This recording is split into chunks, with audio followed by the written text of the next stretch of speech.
witnessed that masterpiece ever forget where they were when they saw it? I know I won't. I mean, I happen to have the best seats in the house, but still.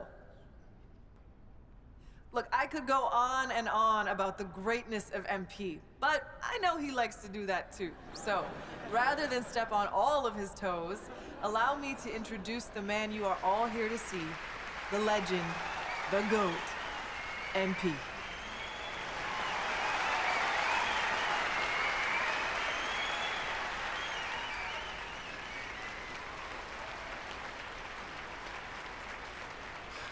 Thank you so much. And thank you, Coach Warren, for that beautiful introduction.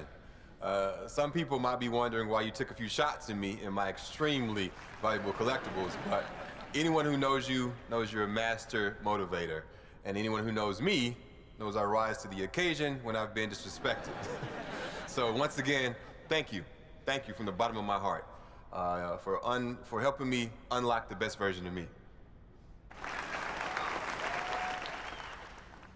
Like Coach Warren just mentioned, people know my story by now. They know about my grandpa, the late, great Truck. They know about my father, Prince, and how he joined the league as a cocky kid, but left a champion. And what they might not know is that throughout my career, me and my dad would have these sprawling conversations late into the night, where we talk about the history of the game and my family's place in that history.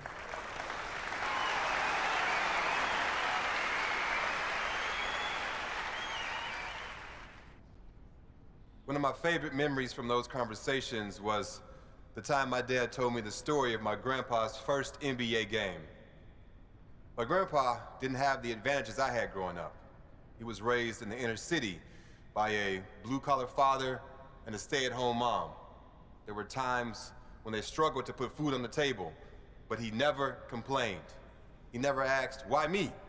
He just put his head down and got to work. He could have taken the easy way out and did things he wasn't supposed to make a quick buck. But my grandpa, he wasn't built like that. He had love in his heart, and he wanted to make his parents proud. Now, don't get me wrong. If you mess with him or someone he loved, hey, well, trust me, you didn't want to do that. When it came time to fight for what was right, he never backed down. And that's the kind of ball player he was. He didn't have the most skill, but he had the most heart. He fought for a spot in the NBA like his life depended on it. Through sheer force of will, he got drafted by the Celtics in the 3rd round. He was sent to a minor league team to start his career, but he stayed ready. And it's a good thing that he did, because he only had 24 hours from the time he was called up to the time he had to guard Magic Johnson. And what did he do? He shut him down when everyone expected him to fall on his face. Nah, my grandpa, he rose to the occasion. I'll never forget the pride I saw on my father's face when he told me that story. He knew that if it wasn't for my grandpa's fierceness, loyalty, and unwavering belief in himself, neither of us would be where we are today. I love you, Grandpa. Thanks for everything.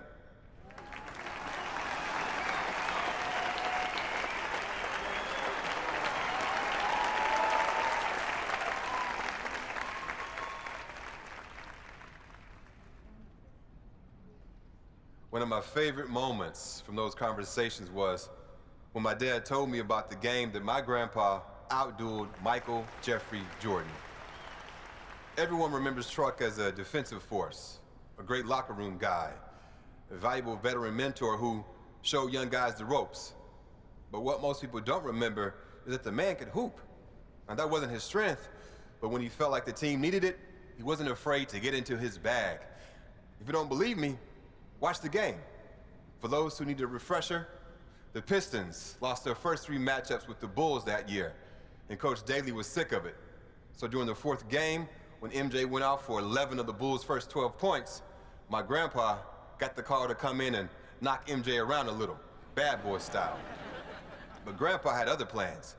He knew that what the team needed that day was for someone to go toe-to-toe with his airness. And by the time the dust settled, defensive stalwart Truck had outdueled the great Michael Jordan. The thing that I love about that story is that it shows a side of my grandpa most people didn't get to see.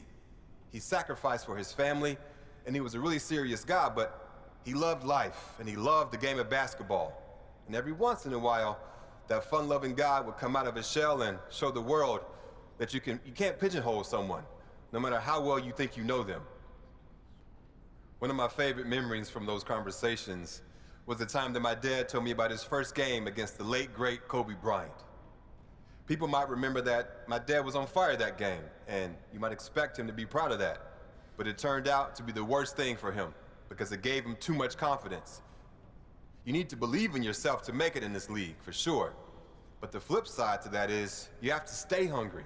And sometimes, when you get early success, it can go to your head. That's what happened to my dad. He took his foot off the gas and was left behind. For a little while, anyway. The great thing about this story is it ends in triumph. Rather than whine and sulk his way out of the league, he got his head screwed on straight, got to work, and ended his career a champion. Growth isn't linear. When you think things can only go up, they go down.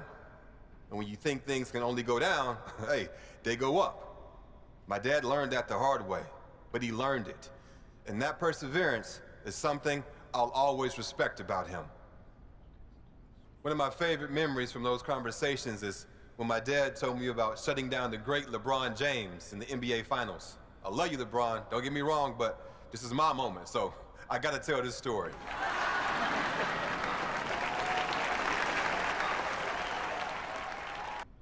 That's not always easy for someone like him. My dad could hoop. He had everything in his bag. But the proudest moment of his career was Game 4 of the Finals, when he used every last ounce of energy he had to shut down the greatest player on the planet. And again, I'm sorry, LeBron, but he held King James to under 10 points. Do you understand how wild that is in that moment?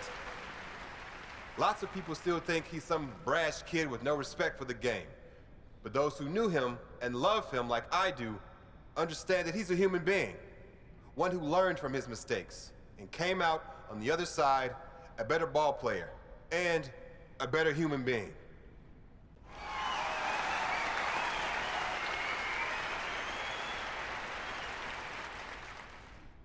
My family paved the way for me, and I had every advantage growing up. But once I got to the NBA, they couldn't play the games for me.